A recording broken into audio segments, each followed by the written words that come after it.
പ്രിയപ്പെട്ട കുട്ടികളെ, കഴിഞ്ഞ ക്ലാസ്സിൽ നമ്മൾ നമ്മുടെ സമ്പദ് ശാസ്ത്ര ചിന്തകൾ എന്ന അധ്യായത്തിൽ സമ്പദ് വ്യവസ്ഥ നേരിടുന്ന സാമ്പത്തിക പ്രശ്നങ്ങളായ എന്ത് ഉൽപ്പാദിപ്പിക്കണം, എങ്ങനെ ഉൽപ്പാദിപ്പിക്കാം, ആർക്ക് വേണ്ടി ഉൽപ്പാദിപ്പിക്കാം എന്നീ കാര്യങ്ങളൊക്കെ വളരെ വിശദമായിട്ട് പഠിച്ചു.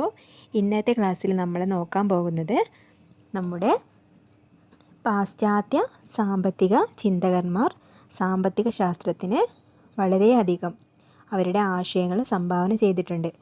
അവരിൽ പ്രമുഖരുടെ ആശയങ്ങൾ നമുക്കിന്ന് പരിചയപ്പെടാം. നമ്മുടെ പാഠപുസ്തകത്തിൽ ചില പാശ്ചാത്യ സാമ്പത്തിക ചിന്തകരെക്കുറിച്ച് പരാമർശിക്കുന്നുണ്ട്. അവരെ ആരൊക്കെയാണെന്ന് നമുക്ക് ആദ്യം നോക്കാം. Adam Smith, Karl Marx, Alfred Marshall, Lionel Robinson, Paul A Samuelson. ഇത്രയും പേരെയാണ് പാശ്ചാത്യ സാമ്പത്തിക ചിന്തകരായിട്ട് നമ്മുടെ പാഠപുസ്തകത്തിൽ പറഞ്ഞിട്ടുള്ളത്. അതിൽ ആദ്യമായിട്ട് പറയുന്നത് ആഡം സ്മിത്തിനെ കുറിച്ചാണ്. അദ്ദേഹത്തിൻ്റെ സംഭാവനകൾ എന്തൊക്കെയാണെന്ന് നമുക്ക് ആദ്യം നോക്കാം. ആധുനിക സാമ്പത്തിക ശാസ്ത്രത്തിൻ്റെ പിതാവായാണ് ആഡം സ്മിത്തിനെ കണക്കാക്കുന്നത്. അദ്ദേഹത്തിൻ്റെ പ്രശസ്തമായ ഗ്രന്ഥമാണ് nature and causes of the wealth of nation എന്ന് പറയുന്ന ഗ്രന്ഥം. ഈ പുസ്തകത്തിലൂടെയാണ് അദ്ദേഹം തൻ്റെ സാമ്പത്തിക ആശയങ്ങൾ പങ്കുവച്ചത്. അതുപോലെ സാമ്പത്തിക പ്രവർത്തനങ്ങളിൽ ഗവൺമെൻറ്റിൻ്റെ ഇടപെടൽ പരിമിതപ്പെടുത്തണമെന്നും അതിന് പകരം വ്യക്തി സ്വാതന്ത്ര്യത്തിന് കൂടുതൽ പ്രാധാന്യം നൽകണം എന്നുള്ളൊരാശയം കൂടെ ആഡം സ്മിത്ത് മുന്നോട്ട് വയ്ക്കുന്നുണ്ട്. ഈ ഒരു സിദ്ധാന്തത്തെ നമ്മൾ പറയുന്നത് ലെസേഫിയർ സിദ്ധാന്തം എന്നാണ്. അടുത്തത് നമ്മൾ പറയുന്നത് കാൾ മാർക്സിനെ കുറിച്ചാണ്. അദ്ദേഹത്തിൻ്റെ ആശയങ്ങൾ രൂപീകരിക്കപ്പെടാനുള്ള സാഹചര്യം എന്താണെന്ന് നമുക്ക് ആദ്യം നോക്കാം. വ്യവസായ വിപ്ലവത്തിൻ്റെ ഫലമായിട്ട് പുതിയ വ്യവസായശാലകളും തൊഴിലാളികളുടെ ചില കൂട്ടായ്മകളും ഉണ്ടായി. സാങ്കേതിക വിദ്യയിലും ഉൽപ്പാദന പ്രക്രിയയിലും ചില മാറ്റങ്ങൾ ഉണ്ടായി. ഇതാണ് കാൾ മാർക്സ് എന്ന സാമ്പത്തിക ശാസ്ത്രജ്ഞൻ്റെ ആശയങ്ങൾ രൂപപ്പെടാനുണ്ടായ സാഹചര്യമായിട്ട് നമ്മൾ കണക്കാക്കുന്നത്. അദ്ദേഹം പറയുന്നു, ഉൽപ്പാദനത്തിൻ്റെ അടിസ്ഥാനം എന്ന് പറയുന്നത് തൊഴിലാളികളുടെ അധ്വാനമാണ്. തൊഴിലാളികളുടെ അധ്വാനത്തിൻ്റെ പ്രതിഫലമാണ് ഉൽപ്പന്നത്തിൻ്റെ വിലയായിട്ട് നമ്മൾ കണക്കാക്കുന്നത്. എന്നാൽ ഒരു ഭാഗം മാത്രം പ്രതിഫലമായിട്ട് തൊഴിലാളികൾക്ക് നൽകുകയും ബാക്കി സിംഹഭാഗവും മുതലാളി ലാഭമാക്കി മാറ്റുകയും ചെയ്യുന്നു. ഇതിന് അദ്ദേഹം പറയുന്നത് മിച്ച മൂല്യം എന്നാണ്. ഉള്ളവനും ഇല്ലാത്തവനും തമ്മിലുള്ള വ്യത്യാസങ്ങളില്ലാത്ത ഒരു സമൂഹത്തെ വാർത്തെടുക്കുക എന്നുള്ളതായിരുന്നു കാൾ മാർക്സിൻ്റെ സ്വപ്നം. ഇതിനെക്കുറിച്ച് അദ്ദേഹം തൻ്റെ കൃതിയായ മൂലധനം എന്ന പുസ്തകത്തിൽ പ്രചരിപ്പിച്ചിട്ടുണ്ട്. അടുത്തത് നമ്മൾ പറയാൻ പോകുന്നത് ആൽഫ്രഡ് മാർഷലിനെ കുറിച്ചാണ്. അദ്ദേഹത്തിൻ്റെ പ്രസക്തമായ ബുക്ക് സാമ്പത്തിക ശാസ്ത്ര തത്വങ്ങൾ എന്ന പേരിലാണ് അറിയപ്പെടുന്നത്. ഇതിൽ അദ്ദേഹം പറയുന്നത് സമ്പത്ത് എന്ന് പറയുന്നത് ആത്യന്തികമായി മനുഷ്യൻ്റെ ക്ഷേമത്തിന് വേണ്ടിയാണെന്നും സാമ്പത്തിക പ്രവർത്തനങ്ങളെല്ലാം മനുഷ്യ ക്ഷേമത്തിന് പ്രാധാന്യം നൽകുന്നവയായിരിക്കണമെന്നുമാണ്. അടുത്ത സാമ്പത്തിക ചിന്തകനാണ് ലയണൽ റോബിൻസൺ. അദ്ദേഹം എന്ന് പറയുന്നത് ഒരു ബ്രിട്ടീഷ് സാമ്പത്തിക ശാസ്ത്രജ്ഞനായിരുന്നു.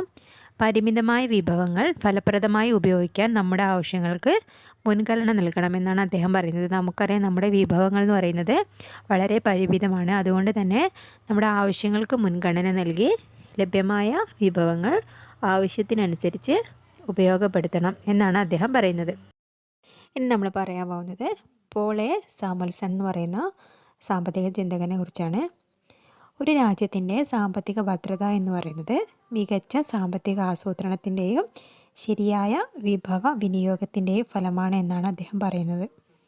ഇനി നമ്മൾ പറയാൻ പോകുന്നത് നമ്മുടെ ഇന്ത്യയിലെ സാമ്പത്തിക ശാസ്ത്രജ്ഞരായ ചാണക്യൻ, ദാദാഭായ് നവറോജി തുടങ്ങിയ പ്രശസ്തരായ ആളുകളുടെ ആശയങ്ങളെക്കുറിച്ചാണ്. നമുക്ക് ആദ്യം ചാണക്യനെ കുറിച്ച് നോക്കാം. മൗര്യ സാമ്രാജ്യത്തിലെ ചന്ദ്രഗുപ്ത മൗര്യൻ്റെ മുഖ്യ ഉപദേഷ്ടാവായിരുന്നു ചാണക്യൻ. ചാണക്യൻ്റെ പ്രശസ്തമായ ബുക്കാണ് അർത്ഥശാസ്ത്രം.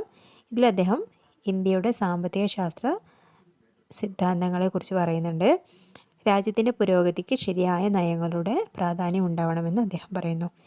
രണ്ടാമത് പറയുന്ന പ്രശസ്തനായ ഇന്ത്യൻ സാമ്പത്തിക ചിന്തകനാണ് ദാദാഭായ് നവറോജി. നമ്മൾ കേട്ടിട്ടുള്ള പരിചിതമായിട്ടുള്ള ഒരു വ്യക്തിയാണ് ദാദാഭായ് നവറോജി. നമ്മുടെ ഇന്ത്യയുടെ ബ്രിട്ടീഷ് ഇന്ത്യയിൽ അറിയപ്പെടുന്ന ഒരു സാമ്പത്തിക ശാസ്ത്ര വിദഗ്ധനാണ് അദ്ദേഹം. അദ്ദേഹത്തിൻ്റെ ചോർച്ചാ സിദ്ധാന്തം എന്ന പുസ്തകത്തിൽ ഇന്ത്യയുടെ സമ്പത്ത് ബ്രിട്ടീഷുകാർ ചോർത്തി കൊണ്ടുപോകുന്നതിനെ കുറിച്ച് പറയുന്നുണ്ട്.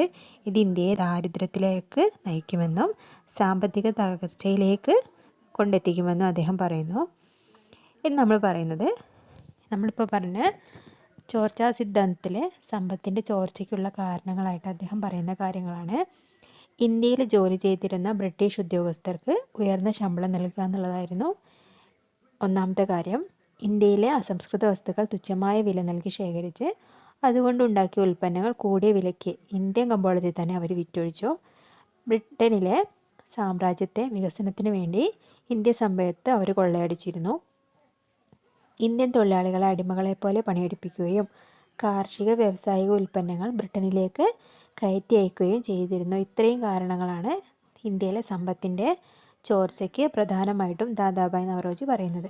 അപ്പോൾ നമ്മൾ ഇന്നത്തെ ക്ലാസ്സിൽ നമ്മൾ പറഞ്ഞത് പാശ്ചാത്യ ചിന്തകരായ Adam Smith, Karl Marx, Alfred Marshall, Lionel Robinson, Paul A Samuelson എന്ന് പറയുന്ന വിദഗ്ധരെക്കുറിച്ചും ഇന്ത്യൻ സാമ്പത്തിക ചിന്തകരായ ചാണക്യൻ, ദാദാഭായ് നവറോജി എന്നിവരെയും അവരുടെ പ്രധാനപ്പെട്ട ആശയങ്ങളെക്കുറിച്ചുമായിരുന്നു. നിങ്ങൾക്കെല്ലാവർക്കും മനസ്സിലായിട്ടുണ്ടാവുമെന്ന് വിചാരിക്കുന്നു.